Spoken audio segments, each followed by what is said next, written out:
അപ്പോൾ നമ്മുടെ ഇന്നത്തെ പരിപാടിയാണ് നമ്മുടെ ചെക്കനെ നമ്മൾ കുളിപ്പിക്കാൻ പോകണം. നല്ല രീതിക്ക് ചളിയും കാര്യങ്ങളൊക്കെ ഉണ്ട്. കുറേ ആയി കുളിപ്പിച്ചിട്ട് നമ്മളുടെ സ്പെഷ്യലായിട്ടുള്ള മാറ്റ് വാഷ് ഷാമ്പൂ നമ്മൾ അത് വെച്ചിട്ടാണ് ഇതിന് കഴുകാൻ പറ്റുള്ളൂ. കാരണം മാറ്റ് സർഫേസ് ആണല്ലോ. നമ്മുടെ എലോയ്സിൻ്റെ ചളിയെ കളയാൻ വേണ്ടിയിട്ട് നമ്മൾ ഡിഷ് വാഷ് എടുത്തിട്ടുണ്ട്. അത് ഞാൻ കിച്ചണിൽ മേലെ അടിച്ച് മാറ്റിയതാണ്. അമ്മ അറിഞ്ഞിട്ടില്ല. അപ്പോൾ നല്ല രീതിക്ക് ഒഴിക്കുക, നല്ല രീതിക്ക് പതിപ്പിക്കുക. അപ്പോൾ നമുക്ക് നല്ല ടാസ്ക് ആണ് ഇത് കഴുകാനായിട്ട്. കാരണം നമ്മളുടെ ചെയിൻ ലൂവൊക്കെ ആയിട്ട് നല്ല രീതിക്കുള്ള ഗ്രീസ് പോലെ ആയിരിക്കുകയാണ്. ഫ്രണ്ട് വീല് നമ്മൾ നല്ല രീതിക്ക് വൃത്തിയാക്കി. അപ്പോൾ ഇതാണ് നമ്മളുടെ സ്പെഷ്യലായിട്ട് ഷാമ്പൂ. നമ്മുടെ ഗ്ലോസ് ആവാണ്ടിരിക്കാനാണ് ഈ ഷാമ്പൂ നമ്മൾ യൂസ് ചെയ്യണത്. നമ്മൾ ഇങ്ങനത്തെ ഒരു ബ്രഷ് എടുത്തിട്ട് ഇങ്ങനെ എഞ്ചിനൊക്കെ നല്ല രീതിക്ക് വൃത്തിയാക്കി കൊടുക്കുക. കാരണം ഡസ്റ്റും കാര്യങ്ങളൊക്കെ ഉണ്ടാവും. അപ്പോൾ അത് നല്ല രീതിക്ക് ക്ലീൻ ആവും. കണ്ടോ, നല്ല സൂപ്പറായിട്ട് നമ്മൾ പതിപ്പിച്ചിട്ടുണ്ട്. ഇനി നമുക്ക് ടാങ്കും അതേപോലെ തന്നെ മൊത്തം ബോഡി ഇത് വെച്ചിട്ട് നമ്മൾ നല്ല വൃത്തിയായിട്ട് ഒന്ന് റബ്ബ് ചെയ്ത് കൊടുക്കുക. എല്ലാ ചളിയും കാര്യങ്ങളൊക്കെ മൊത്തത്തിൽ പോവും.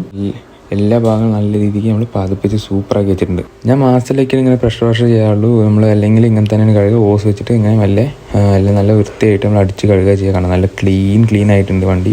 നമ്മളുടെ പെയിൻറ്റ് സർവീസിന് ഒരു വിധത്തിലുള്ള ഒരു ഡാമേജ് നമ്മൾ വരുത്താണ്ട് സമാധാനത്തിൽ നമ്മൾ നല്ല കുട്ടപ്പനാക്കി എടുത്തിട്ടുണ്ട് നമ്മുടെ ചെക്കനെ. അപ്പോൾ നമ്മുടെ വീഡിയോ ഇഷ്ടപ്പെട്ട് കഴിഞ്ഞാൽ ലൈക്ക് ചെയ്യുക, സബ്സ്ക്രൈബ് ചെയ്യുക, സപ്പോർട്ട് കാണിക്കുക. Bye bye.